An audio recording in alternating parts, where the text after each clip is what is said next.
people like their water bottle to sip on for the week. I mean, Apollos water, we want to water their faith and give something for them to hold on to. What's one little thought that they can hold on to this week as they're trying to water their faith? I'd go back to, I just think about the eagerness that Jude had when he was writing that letter. That's at the very end of the Bible, where he said, dear brothers, I was eager to write to you about the salvation we share, but I felt concerned. And basically he feels concerned, and then he wants to write to urge them to contend for the faith once for all delivered to the saints.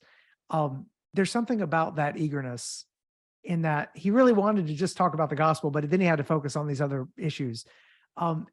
In all of the things that we do need to focus on, heresies, errors, challenges to the church, division, disunity, whatever it is that we may be facing, even challenges in our own life, we ought to want to have that eagerness that Jude had, to where that was why he sat down to write. He had to focus on the challenges, but it's because he loved the truth so much, and because he was eager to talk about that and to bask in that and to share that.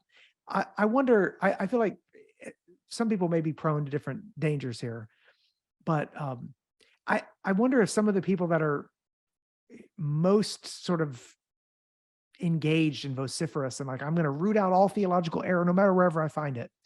I sometimes sense in that I've that I don't sense an eagerness and a thrill and a joy around the gospel. It's more of a, combativeness that comes about from maybe just loving the fight more than loving the truth. I think there's something about that, even, when we do have to contend for the faith, and we do, that's what Jude tells us to do.